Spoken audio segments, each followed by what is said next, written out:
नमस्कार दोस्तों, क्लास 10वां का जो आप लोग का 28 जून का मैथ का होने वाला एग्जाम है उसका जो है बिल्कुल ही 100% और निजल क्वेश्चन पेपर लेके आ गए। ठीक है, जो कि आप लोग का त्रैमासिक परीक्षा हो रहा है। ठीक है, और ये बाबू आप लोग का है ना 28 तारीख को होने वाला है, जून 28 जून को गणित का।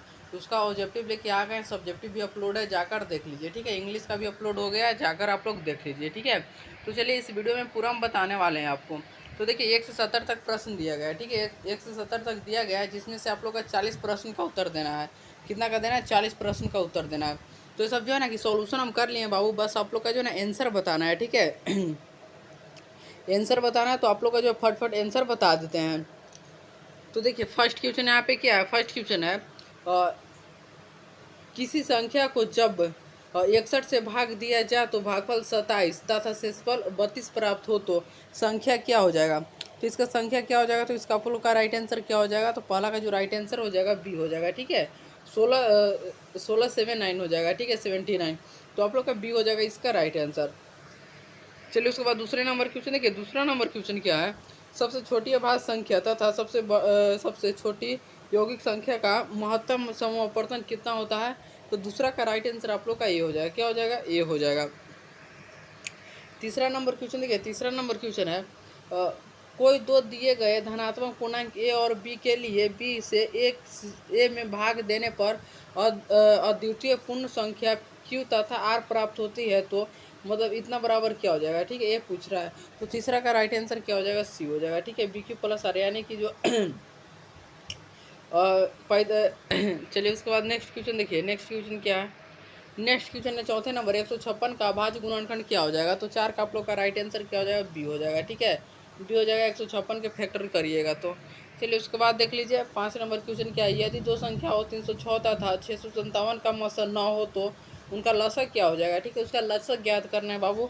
तो 5 का राइट आंसर क्या हो जाएगा। तो 5 का ए हो जाएगा। क्या हो जाएगा? 5 का राइट आंसर ए हो जाएगा। चलिए उसके बाद 6 नंबर क्वेश्चन देखिए। निम्नलिखित में से कौन परिमेय संख्या है। तो कौन सा परिमेय संख्या हो जाएगा। तो 6 का राइट आंसर डी हो जाएगा। ठीक है, 6 का राइट आंसर डी हो जाएगा। चलिए उसके बाद 7 नंबर क्वेश्चन देखिए। 7 नंबर क्वेश्चन क्या है। परिमेय संख्या 9/75 का दशमलव रूप क्या हो जाएगा। तो क्या हो जाएगा? 7 का राइट आंसर। तो 7 का भी सी हो जाएगा। ठीक है, शांत हो जाएगा। ठीक है, शांत हो जाएगा। उसके बाद देख लीजिए 8 नंबर क्वेश्चन क्या है। बहुपद 3x² + 5x - 2 का शून्य क्या हो जाएगा। इसमें शून्य ज्ञात करना है। तो 8 का राइट आंसर क्या हो जाएगा बाबू। तो डी हो जाएगा। ठीक है, और अभी तक आप लोग चैनल को सब्सक्राइब नहीं किया तो सब्सक्राइब कर लीजिए, क्योंकि आप लोग का जो है ना कि मंथली एग्जामिनेशन स्टार्ट होने वाला है, तो सब क्वेश्चन यहीं से देंगे बाबू। ठीक है, यहीं से सब क्वेश्चन मिलेगा। तो आप लोग चैनल को जल्दी जल्दी से सब्सक्राइब कर लीजिए। और अगर आप लोग का सब्जेक्टिव का PDF चाहिए तो आप लोग इस नंबर पर मैसेज कर दीजिएगा। ठीक है, 75 20 58 43 28। ठीक है, इस नंबर पे आप लोग व्हाट्सएप पे मैसेज कर दीजिएगा। चलिए उसके बाद नेक्स्ट क्वेश्चन देख लेते हैं। 9 नंबर क्या है। बहुपद x² + 7x + 10 के शून्यकों का योगफल क्या हो जाएगा। तो 9 का राइट आंसर सी हो जाएगा, -7। ठीक है, चलिए उसके बाद 10 नंबर क्वेश्चन देखिए। बहुपद 3x² - x - 4 के शून्यकों का गुणनफल क्या हो जाएगा। तो क्या हो जाएगा? 10 का राइट आंसर। तो 10 का बी हो जाएगा। ठीक है, 10 का क्या हो जाएगा? 10 का बी हो जाएगा राइट आंसर। चलिए उसके बाद 11 नंबर क्वेश्चन देखिए। निम्नलिखित में से कौन सा युग्म अभाज्य संख्या असहभाज्य संख्या है। तो 11 का राइट आंसर क्या हो जाएगा। तो सी हो जाएगा। ठीक है, क्या हो जाएगा? सी हो जाएगा इसका राइट आंसर। चलिए उसके बाद देख लेते हैं 12 नंबर क्वेश्चन। 12 नंबर क्वेश्चन क्या है। पाई है। तो पाई ये क्या है बाबू। तो 12 का राइट आंसर क्या हो जाएगा। डी हो जाएगा। एक अपरिमेय संख्या है। ठीक है, क्या हो जाएगा? एक अपरिमेय संख्या है, डी हो जाएगा इसका राइट आंसर। 13 नंबर क्वेश्चन देखिए। निम्नलिखित में से किसका दशमलव प्रशांत शांत होता है। तो 13 का राइट आंसर क्या हो जाएगा। तो 13 का भी आप लोग का बी हो जाएगा, 19/80। उसके बाद देख लेते हैं नेक्स्ट क्वेश्चन क्या है। 14 नंबर है। 14 नंबर है यदि पी क्यू बराबर x² - 2x - 3 हो तो पी के -1 यानी कि एक्स के जगह पर -1 रख देना है, तो इसका मान क्या हो जाएगा। तो बताना है। तो क्या हो जाएगा? 14 का राइट आंसर। तो 14 का डी हो जाएगा। ठीक है, 0 हो जाएगा, डी हो जाएगा इसका राइट आंसर। चलिए उसके बाद देख लेते हैं 15 नंबर क्वेश्चन आप लोग का क्या है। 15 नंबर है 15 नंबर है यदि किसी बहुपद का शून्यक -2 तथा -3 हो तो बहुपद है, तो क्या हो जाएगा इसका राइट आंसर।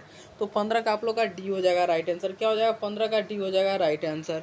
चलिए उसके बाद 16 नंबर क्वेश्चन देखिए। 16 नंबर है त्रिभुज ABC में कोण ABC बराबर 90 डिग्री तो साइन = BAC बराबर क्या हो जाएगा। तो 16 का आप लोग का राइट आंसर ए हो जाएगा। ठीक है, BC/AC हो जाएगा, ए हो जाएगा इसका राइट आंसर। चलिए उसके बाद नेक्स्ट क्वेश्चन है 17 नंबर क्या है। त्रिकोणमितीय अनुपात cos थीटा बराबर क्या हो जाएगा, तो 17 का राइट आंसर क्या हो जाएगा, तो बी हो जाएगा, कर्ण बटे आधार बटे कर्ण हो जाएगा। चलिए इसके बाद देख लेते हैं 18 नंबर क्या है, निम्नलिखित में लंब बटे आधार किसके बराबर होता है, किसके बराबर होता है, लंब बटे आधार। तो 18 का राइट आंसर क्या हो जाएगा, सी हो जाएगा, tan थीटा बराबर होता है लंब बटे आधार। 19 नंबर क्वेश्चन देखिए, निम्नलिखित में से कौन इकाई के बराबर नहीं है। तो 19 का राइट आंसर क्या हो जाएगा, तो 19 का डी हो जाएगा राइट आंसर। ठीक है, 19 का क्या हो जाएगा, 19 का डी हो जाएगा राइट आंसर। चलिए उसके बाद देख लेते हैं 20 नंबर क्वेश्चन क्या है, निम्नलिखित में से कौन इकाई के बराबर है। तो 20 का राइट आंसर क्या हो जाएगा, तो 20 का आप लोग का डी हो जाएगा। ठीक है, 20 का राइट आंसर आप लोग का डी हो जाएगा। चलिए उसके बाद 21 नंबर क्वेश्चन देखिए, 21 क्या है, यदि cos थीटा बराबर 5/3 तो cosec थीटा बराबर क्या हो जाएगा, बताइए। तो इसका राइट आंसर क्या हो जाएगा, तो सी हो जाएगा 13/12। ठीक है, आप लोग का आंसर बता रहे हैं, सोल्यूशन भी एक दिन बता देंगे। ठीक है, एग्जाम बाद सोल्यूशन बता देंगे इसका। चलिए उसके बाद 22 नंबर देखिए, यदि sin थीटा बराबर cos थीटा तो थीटा बराबर क्या हो जाएगा। तो 22 का आप लोग का राइट आंसर क्या हो जाएगा, बी हो जाएगा। ठीक है, क्या हो जाएगा, बी हो जाएगा 45 डिग्री। चलिए उसके बाद 23 नंबर क्वेश्चन देखिए, समकोण त्रिभुज में समकोण के सामने वाले भुजा कहलाती है। तो क्या कहलाएगा, तो 23 का राइट आंसर क्या हो जाएगा, तो ये हो जाएगा लंब कहलाएगा। ठीक है, उसके बाद 24 नंबर क्वेश्चन देखिए, साइन 30 डिग्री बराबर क्या हो जाएगा। तो 24 का राइट आंसर क्या हो जाएगा, तो 24 का राइट आंसर हो जाएगा ए हो जाएगा। ठीक है, क्या हो जाएगा, 24 का ए हो जाएगा। चलिए उसके बाद 25 नंबर क्वेश्चन देखिए, 25 से सेक 60 डिग्री बराबर क्या हो जाएगा। तो सेक 60 डिग्री बराबर 2 होता है। ठीक है, ऑप्शन नंबर सी हो जाएगा। और आप लोग का सब्जेक्टिव का पीडीएफ चाहिए तो आप लोग इस नंबर पर मैसेज कर दीजिएगा। ठीक है, 75 20 58 43 28। ठीक है, इस नंबर पर आप लोग मैसेज कर दीजिएगा। चलिए उसके बाद नेक्स्ट क्वेश्चन देख लीजिए, और चैनल को भी आप लोग सब्सक्राइब कर लीजिए अगर नहीं किए तो, क्योंकि मंथली एग्जाम भी आ रहा है बाबू। ठीक है, 26 नंबर है, समकोण त्रिभुज में सबसे बड़ी भुजा कहलाती है। तो क्या कहलाती है, तो 26 का राइट आंसर क्या हो जाएगा, तो बी हो जाएगा, कर्ण कहलाती है। ठीक है, चलिए उसके बाद देख लेते हैं 27 नंबर है, निम्नलिखित में से कौन पाइथागोरस त्रिक नहीं है। पाइथागोरस त्रिक नहीं है, तो इसका राइट आंसर क्या हो जाएगा, बताइए। 27 का राइट आंसर क्या हो जाएगा, डी नहीं है। ठीक है, डी नहीं हो जाएगा, ऑप्शन नंबर डी हो जाएगा इसका राइट आंसर। चलिए उसके बाद देख लेते हैं 28 नंबर क्या है, पाइथागोरस परिमेय में किस प्रकार की त्रिभुज संबंधित है। तो किस प्रकार के समकोण से है। ठीक है, क्या से समकोण त्रिभुज है, ऑप्शन नंबर क्या हो जाएगा, डी हो जाएगा। 28 का डी हो जाएगा राइट आंसर। चलिए उसके बाद 29 नंबर क्वेश्चन देखिए, 29 नंबर क्वेश्चन क्या है बाबू, 29 नंबर है, किसी त्रिभुज एबीसी में बी के द्वारा कौन सी भुजा निरूपित होती है। तो 29 का राइट आंसर सी हो जाएगा, सी है। ठीक है, ऑप्शन नंबर सी हो जाएगा राइट आंसर, सी है। 30 नंबर देखिए, sine square 60 degree plus cos square 30 degree बराबर क्या होता है। तो 30 का राइट आंसर क्या हो जाएगा, बी हो जाएगा। ठीक है, 3/2। उसके बाद 31 नंबर देखिए, बिंदु 3, -1 किस चतुर्थांश में स्थित है। तो 31 का राइट आंसर क्या हो जाएगा, तो डी हो जाएगा, चौथा चतुर्थांश में।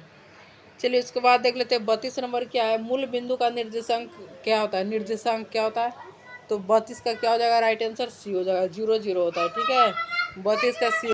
चलिए इसके बाद देख लेते हैं 33 नंबर क्वेश्चन क्या है, 33 नंबर है, मूल बिंदु से बिंदु 5, 12 की दूरी क्या है। तो 33 का राइट आंसर क्या हो जाएगा, ये हो जाएगा 13 क्या है। ठीक है, चलिए उसके बाद 34 नंबर क्वेश्चन देखिए, 34 नंबर है, एक्स अक्ष पर स्थित किसी बिंदु के नियामक 8, 0 हो तो वाई अक्ष उस बिंदु की दूरी क्या हो जाएगा। तो 34 का राइट आंसर क्या हो जाएगा, तो ये हो जाएगा 8 इकाई। ठीक है, चलिए उसके बाद 35 नंबर क्वेश्चन देखिए, 35 नंबर क्या है, किसी वृत्त की व्यास की शीर्षक के नियम और 3, 4 तथा 5, 6 हो तो उनके केंद्र के निर्देशांक क्या हो जाएगा।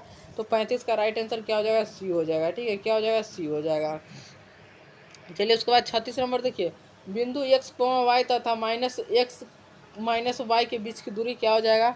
तो 36 का राइट आंसर आप लोग का बी हो जाएगा, क्या हो जाएगा, 36 का बी हो जाएगा राइट आंसर। चलिए उसके बाद देख लेते हैं 37 नंबर क्वेश्चन क्या है, एक्स अक्ष पर स्थित किसी बिंदु का व्यापक रूप होता है। तो क्या हो जाएगा 37 का, तो 37 का भी बी हो जाएगा, x, 0। ठीक है, बी हो जाएगा इसका राइट आंसर। चलिए इसके बाद 38 नंबर क्वेश्चन देखिए, 38 नंबर क्या है, किसी चतुर्थांश में भुजा धनात्मक किंतु कोटि ऋणात्मक होते हैं तो क्या कहलाते हैं। तो 38 का राइट आंसर क्या हो जाएगा, डी हो जाएगा। ठीक है, 38 का राइट आंसर डी हो जाएगा। चलिए उसके बाद देख लेते हैं 39 नंबर क्या है, शीर्ष 0 0 दे क्या 0 0 3, 0 तथा 0, 4 के बने त्रिभुज के परिमिति क्या हो जाएगा। ठीक है, तो क्या हो जाएगा इसका राइट आंसर, तो 39 का राइट आंसर आप लोग का बी हो जाएगा। ठीक है, क्या हो जाएगा, बी हो जाएगा। चलिए इसके बाद नेक्स्ट क्वेश्चन देख लेते हैं 40 नंबर की, क्या है, बिंदु 3, 5 की एक्स अक्ष पर दूरी है। तो क्या हो जाएगा 40 का राइट आंसर बी हो जाएगा 5। ठीक है, तो आप लोग जो है 40 क्वेश्चन करा दिए, आप लोग का सब करवा देंगे बाबू। सब्जेक्टिव भी अपलोड हो गया, जाकर देख लीजिए। इंग्लिश का भी है, मैथ का भी अपलोड हो गया, 9वां 10वां दोनों का, ठीक है। तो जल्दी से आप लोग जाइए और देखिए और चैनल को सब्सक्राइब कर लीजिए, ठीक है।